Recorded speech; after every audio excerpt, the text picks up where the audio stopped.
This is how we clean things up in the bush. Been cleaning up corn and pigeon peas about half the day today. I decided to come back out here and clean the path up. Everything grows so quickly that if you don't stay on top of it, you're in big trouble. And a friend of mine has been grazing his goats and cows all over the property, but not quite enough to keep down all this.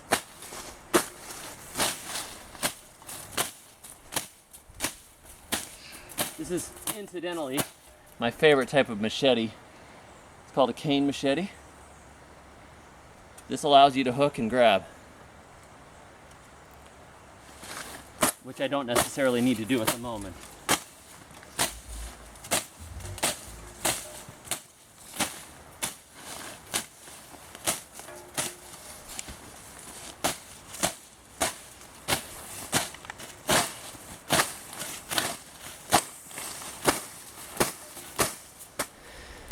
Myself and a couple of my sons just knocked down all the brush and weeds around our little pigeon pea patch here. And it's fortunate that we had actually marked them with sticks first, because the brush had grown up so quickly that we already lost them. And it's only been a few weeks since we planted them, and they would have disappeared in here. But we knocked everything down. And as you can see over here, see, that's what it looked like before. And you see how those little peas there would have been lost in it. Little tiny things, but later on they'll get bigger and we won't have to cut around them so much. The great thing about mowing everything down with a machete like this is that all this biomass gets returned to the soil, which is very good. All this stuff can feed the ground. This is another area we did over the last couple of days. This is the corn patch. See all that corn? We laid down all this grass and weeds and stuff that had grown in between. Myself and a farmhand took this whole hillside here and planted it with corn a few weeks ago. But then everything grows so fast, it's ridiculous. So we had to come in and chop it all up.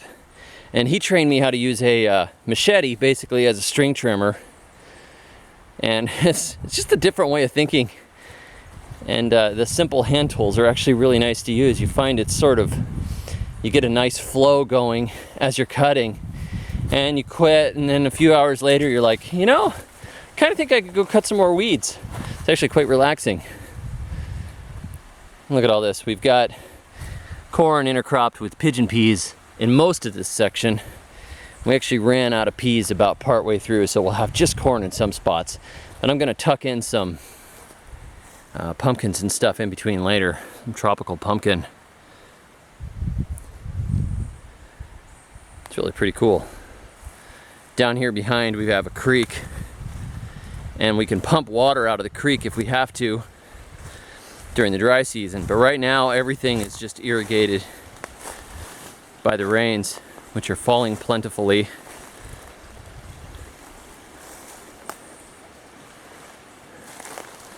Should get a good bit of corn out of here. Got one more patch to show you over here. These are our cucumbers. We got cucumbers and the occasional soursop tree planted in between the cukes. They're all over this area. We've got to get some sticks and string to make some trellises. But this is going to be all cucumbers. This is the most cucumbers I've ever planted at once. It's kind of awesome. I'm hoping to sell them to a local restaurant or resort or something. They're looking good. We put them in around the same time as the corn. We only lost a few. A couple of these holes are empty. And the ones that are empty, I'll come back and plant with squash. Let it run. And as always, we've got this wonderful backdrop of running water. Sounds great. For plenty more on gardening, both tropical and temperate, visit me on the web at thesurvivalgardener.com. Check out my books on Amazon under the name David the Good. And be sure to like and subscribe and all that cool stuff if you're at all interested in agriculture and gardening and survival and really bad jokes. Have a great day. I will catch you next time.